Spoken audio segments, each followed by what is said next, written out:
Unboxing and first impressions for Dwar7s Spring. This is a game from 2020 from Louis Bruet, a game from Vesuvius Media. It's a game in the Dwar7s system series, Dwar7s, if I'm pronouncing correctly. I think I am, but correct me if I'm wrong. This is the latest installment, the Spring edition, standalone game which has also an expansion which interacts with other games on the series as well.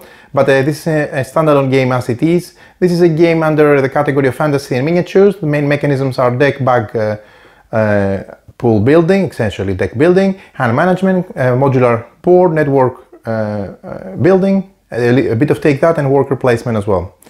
The last winter was harsh and the dwarves did their best, yet they barely survived. But they're not alone anymore, they have dragons. In this time they spread their settlements and expand across the world and assemble an army of heroes to battle monsters in the wildlands. Spring is upon us, and as the flowers blossom and the empires will also rise.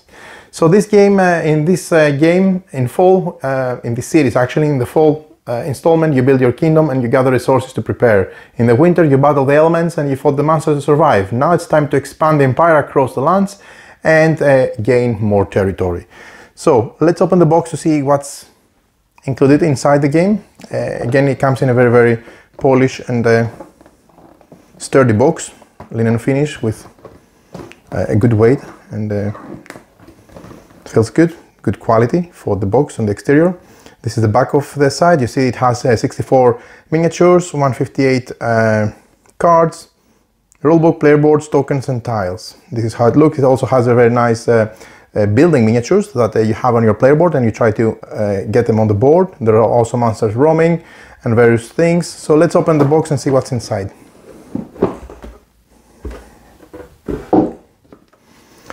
First of all, we have the rulebook. Again, like most of the games in the series, this is extremely easy to get behind. Very simple rules, yet a lot of fun and interesting gameplay packed in the box. A lot of interesting things in the components. I'm not going to skip so that we can see them up close. The game setup, you place tiles so that you can set up the game board, and it looks really nice once done. And this is the empire board where you put your bastion spots. In your bastion spots you put your dwarves, and then you have in the different production lines all the buildings that you're going to get into the board so that you can get the bonuses beneath them. How the game is divided in terms of the 4 phases that you find in each of the 4 eras. So the start of an era, dwarves return to the bastion, you rest dragons. Then you have production phase where you have resource production based on what you have uncovered. Then you have the action phase where you can do various things like build a settlement, build your fortress, explore the land, summon a fairy, command dragons, and go on a quest, of course. So these are all the actions, and these are examples at the back of the rulebook, and then the end of the era and the end game. Very simple to get behind game, and this is one of the things I love. It's extremely easy to teach, to understand and play, but also to enjoy this series. So player boards, again, nice thick punch boards, cardboard boards, where you have the places to put your buildings, and then your dwarves, they go into the bastions, worker spots, 1 for each player. This goes all the way up to 4. Then there is a punch board in here, some buggy, some cards, the tiles, and lots of minis. So let's open the punch board so I can show you the tiles and the components on the punch board. So essentially each player has their own dwarves, which are tokens in this game. But you could also get an add-on with plastic minis. So let me show you how these look like up close. So again, this is linen finish, as you can see. And you have your dwarves that you place on your bastions, but you also have the add-on with minis. I'm not going to punch out everything out, but you see we have the different resources of the game, like fruit, wood, and gold. Okay, everything punches out perfectly, no tearing, no issues with the punch boards, everything looks nice. Good quality punch board and good quality tokens. Perfect. Then, let me set this aside for the moment, because we have this pile of tiles that they're used to place them on the board and place, of course, the rules. So I'm just placing things together for you to see specific rules, because a different type of tiles like wildlands and other type of tiles, but I'm just placing them so that you can see, just to get an idea on how this could look like once you put a few of them next to each other. Really, really nice tiles. And again, you can see how many. Card board is excellent, linen finish, again, thick board, flat, with nice art, iconography, everything spotless. Great stuff. Nice art as well, cartoonish. Okay, so these are the tiles, lots of tiles, so you can get a big board. Then we have the plastic minis. And you see you have lots. So you have the simple settlements that they go and cover all these pots. And once you uncover them, you get them on the board and then you increase your income. Like that. Yeah. You also have your fortress. So all these are settlements that they form production lines. Each pair has their own colors.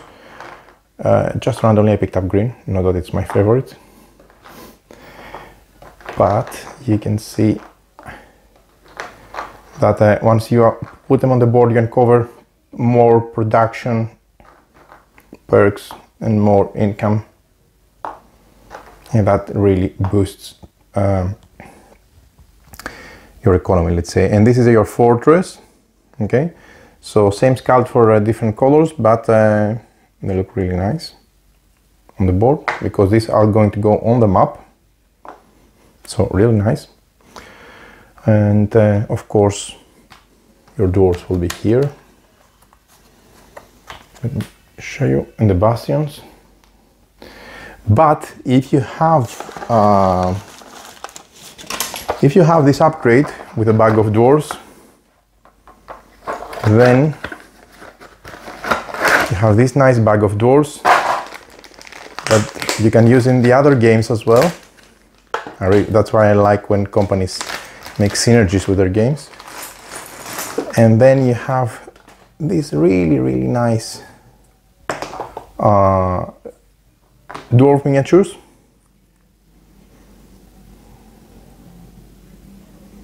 That you can use instead of the tokens. And they really look awesome, by the way.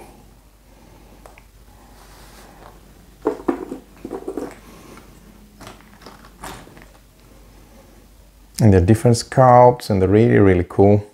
Really, really cool. I love them. Of course, there's 7. Like in all of the series.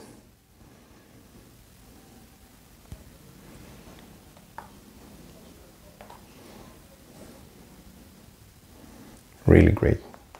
And I like that you can use them also just buy once, this add-on, and then you can use it in all of the games. And then of course we have this really, really nice monsters. We've seen this type of monsters in the winter, Dwarves Winter, which we have made a video here on the channel, you can see. So they're from the same vivid color, and I really like how they stand out. They're chunky, they're nice, they're unique.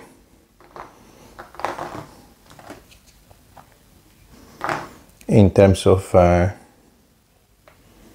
how they look like. Great colors.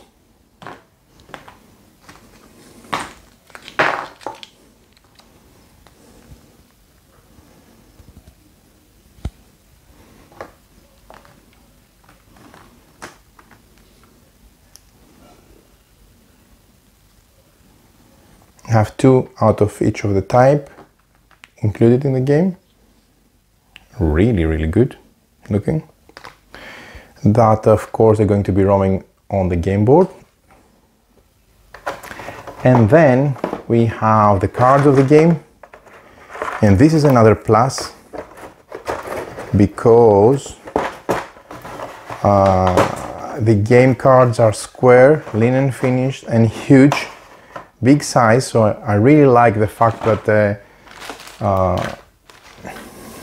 you know, they're nice, easy to read, but also not compromising on size or quality. Again, it's linen finish, and since there is a lot of picking up cards and using cards in the game through its mechanisms, it's good that they are I think these are dragons, different levels. You have also dragons here, and then you have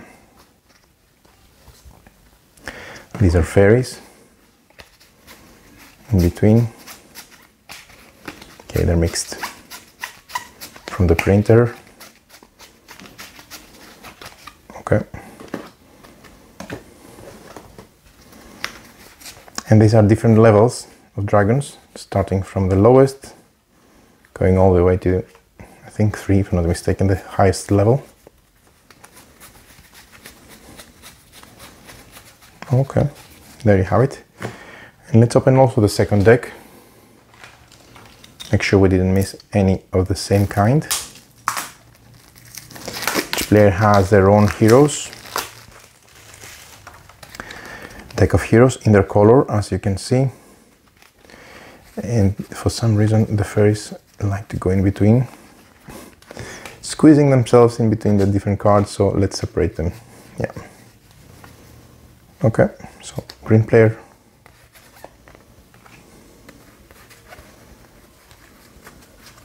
Green quartz, sorry. I'm really looking forward to give this one a try. I loved every single one from the previous installments, both fall and winter I really liked. So I'm looking forward to play spring as well. I'm sure I'm going to love it, because I think this series has 2 things going on for it. First of all is the simplicity in the rules, yet the fun gameplay. And the nice, of course, quality. Okay, so let's see the fairies. Nice cartoonish art. Symbols are easy to read. Great cardstock. Linen finish. Okay. Then we have the rest of the quest cards, where you do your deck building, and I think when you, if I'm not mistaken, when you defeat monsters you get the perks and rewards, but then they book down your hand because they go into your deck and they don't offer symbols. You want 2 symbols for fighting and for collecting resources mainly. So simple deck building mechanics, but they work really well from what I heard. I haven't played this one yet. Lots and lots of cards. Yep. And then we have the dragons. Big pile of dragons on different levels. Funny, cute. And then growing to big dragons. Of course, with their own iconography, awards.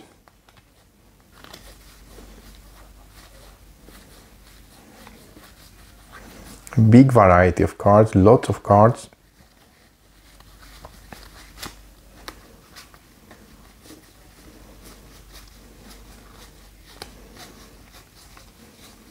Wow. Okay, a ton of cards actually.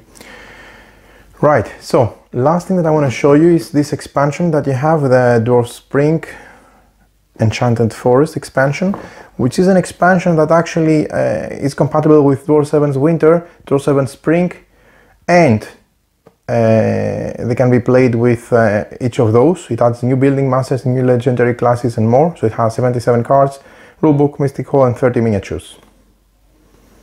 Looking cool. I like that you can also combine it with Dwar7s Winter. So the rules, the components, you see additional buildings, so you have the lumber camp, the windmill, the mine, and legendary classes as well. And some monsters, you have 2 cactus brawler, 2 bone crushers, 2 elk riders, 2 moody trolls, and 2 king cobras. These are components for the winter, and these are components for the spring, and these are common components that you can use for both. Really well done. So rules for the winter expansion, and rules for the spring expansion. So you get to expand both games actually with this nice pack. That's why I really like it. Okay, so this is a tile for the winter. I haven't played it for a while. I'm looking forward, now that I see the components, to give this one again, throw it again on the table together with the spring. And I think I'm going to try to play the spring expansion first.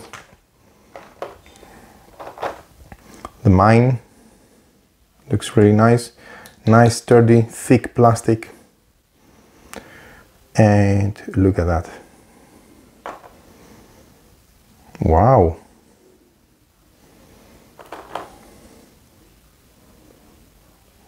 Great looking minis. Very, very nice. Well done, Vesuvius Media, really. And then it goes on the different colors for all players. And of course we have more monsters, as you would imagine. So 2 copies of each, so let's see them. Nice.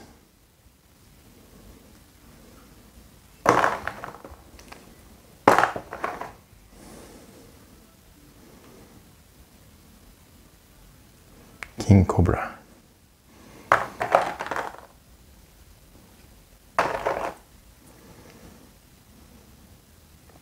So lots of variety with additional content, but also with expansion content for both games. Really, really good value, this expansion for the game. So there you have it. These are the components of Dwar7s Spring. Looking forward to give this one a try. Soon we're going to check it out and possibly release more material for the game.